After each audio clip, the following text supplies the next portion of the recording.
Sakata la Zuchu kuachana na Diamond Platnumz limekuwa kubwa sana mpaka mama yake mwenyewe ameingilia kati, na hapa tumepata nafasi ya kuzungumza naye namna ambavyo haya maneno ambayo yanaendelea kwenye mitandao ya kijamii, kwa sababu kuna baadhi ya watu ambao hawaamini kama Zuchu na Diamond Platnumz wameachana na wanaamini kama ni kiki, na Zuchu aliweza kutukanana sana kwenye mitandao ya kijamii na baadhi ya mashabiki kutokana na kile ambacho kiliweza kutokea, na wakasema kwamba yeye anafanya kiki ya kuachana na Diamond Platnumz.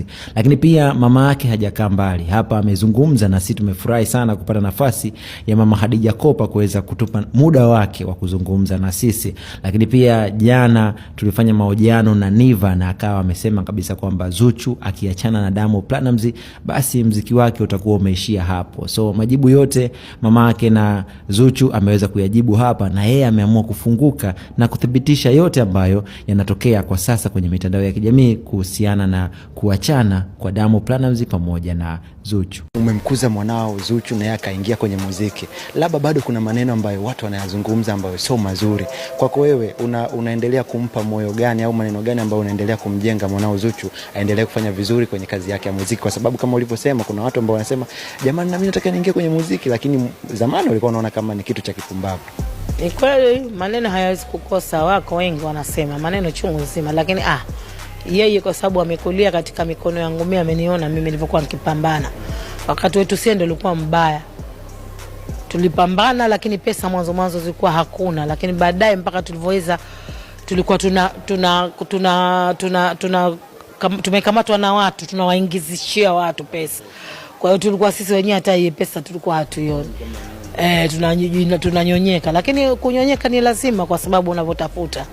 Lakini tulivyoanza kujikamata madaraka yetu wenyewe, yani kama mimi binafsi kuanza kufanya kazi zangu binafsi, nimeona thamani ya hii kazi. Kwa hiyo yeye anaona vile hata nilivyokuwa naishi mimi, nilivyopambana mpaka kufikia hapa nilipofikia. Kwa hiyo hicho kitu yeye hakimsumbui. Amekulia kwenye mikono yangu ya sanaa. Mimi mwenyewe, babake ni msanii, kakake ni msanii, sisi familia yetu ni wasanii, unaona. Na kakake alikuwa star, na kama angelikuwa yuko hai mpaka leo angekuwa yuko mbali pengine, au pengine angekuwa kaacha, hatujui. Lakini kwa hiyo ameona tunapopambana. Waga una neno lako moja, kila nikiangalia interview zako nasema mimi maneno hayanisumbui. Ni jambo ambalo pia unamjenga Zuchu kwenye ukiwa unapata nafasi ya kuzungumza naye sana, na hasa alipokuwa anaanza kuhangaikia hii habari ya kuimba. Wakati huo anahangaika pale kwa Diamond anasota, nilikuwa nikimpa moyo sana, kwamba usisumbuke na maneno, na vuta subra. Vuta subra. Miaka 4.5 alihangaika, na kwenda narudi, analia, anafika mpaka kufika miaka 3 akawa keshachoka, yuko tabani, analia, na ambevuta subra.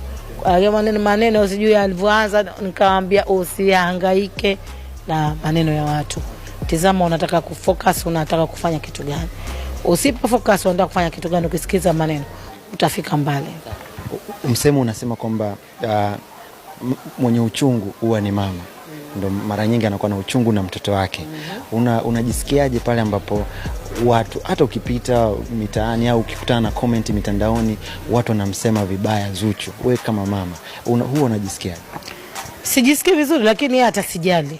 Najua maneno hata kwenye majagi hapo sasa hivi, mbali ya kanga na majagi pia anaandikwa maneno sasa hivi.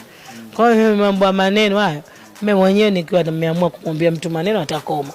Hata ni sijali, kwa sababu mimi watoto wa wenzangu au mtoto wa mwenzangu yote, Mwenyezi Mungu amenijalia, na muombea riziki apate zaidi na zaidi, na akiwa anafanya kitu kizuri basi nazidi kumuombea dua, Mungu amjalie afanye vizuri zaidi, apate zaidi. Na vipaji hapa Tanzania kwetu viko vingi. Kwa hiyo mimi sijali maneno ya watu binadamu husda kazi zao, na mtu wengi wanaosema maneno machafu ni hasada, husda, choyo.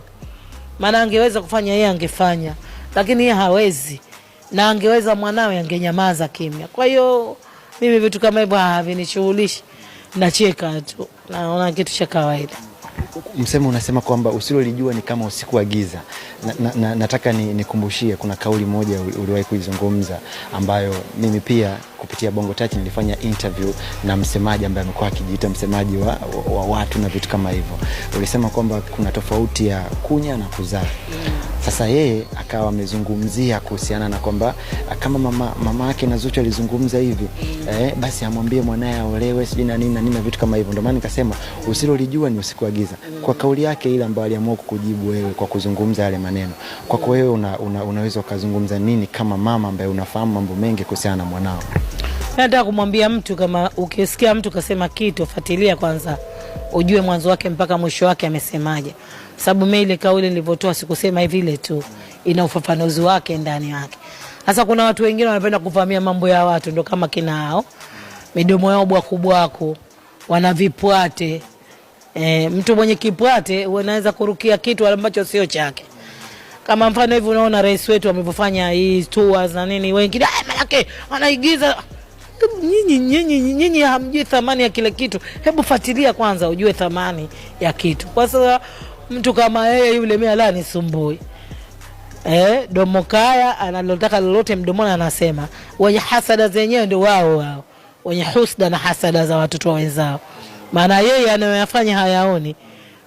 Maana kama yeye anayoyafanya tungeanza tukakaa tukamsema anafanya hichi anafanya hichi. Yeye hayaoni, anayaona ya wenziwe. Mimi atawanisumbui. Kwa hiyo yeye akiamua aseme mpaka aseme afanye nini. Lakini hiyo ni kawaida, kwa sababu wanasema fumbo mfumbie mjinga mwerevu hulingamua. Swahili ni Mzanzibari. Kwa hiyo nikitoa fumbo kama lile, sikiliza kwanza kwenye ufafanuzi wangu nimesema nini. Mimi pale nilisema kwa sababu ile ya kusema vile, sema kwa sababu ya kutumia lile neno tu labda kumi. Lakini kuna watu wana watoto hapa. Watoto wao wako kwenye nafasi nzuri kwa makubwa, majeshi, madaktari, manini. Lakini kwa tizame mama zao wanalala kwenye vigodoro vina kunguni. Maisha magumu hawashughulikii, wamewatupa. Ile ndio kutupa uchafu. Na maanisha hivyo. Kwa nini na sisi vile video sio kila mtoto anakuwa anaongoka.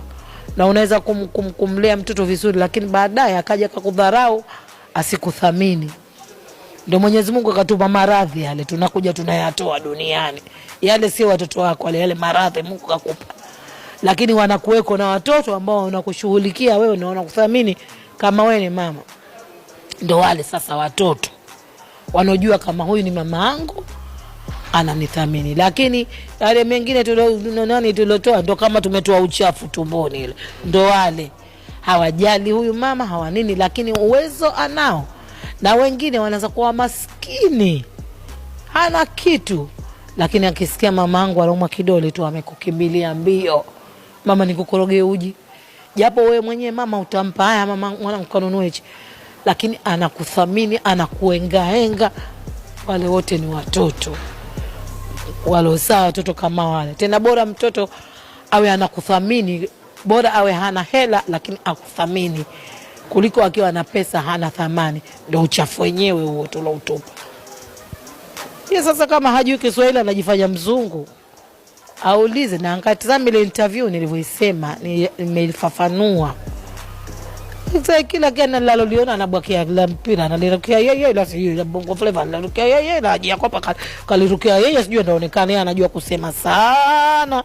Sijui aonekane yeye mkobelela yule sijui kama ndo anaweza sana. Mimi hanishughulishi, atawashughulisha hao. Mimi hanishughulishi. Mimi nilipenda kwa sababu wewe sio mtu wa mitandaoni kujibizana na watu. Kuna nafasi huo unapata walau kuwashauri watu ambao unaona wanapita nje ya mstari? Kama wale nao waweza, kuna nafasi napata nawaambia. Vijana wengi mimi hata wao huko mitaani huwa alafu hata vijana wengi wanakuwa wananiogopa kwa sababu nawaambia maneno. Anganiona mama huyo jamani hapo tu hapo mama huyo kwa sababu nina tabia ya kuambia kitu hicho kwa nini hivi, kwa nini unafanya hivi, kwa nini unafanya hivi, kwa nini unafanya hivi. Kwa hiyo ninaweza nawaambia. Lakini kuna wengine hawawezekani. Unaweza ukamwambia akaja akakudhalilisha mbele ya umati wa watu.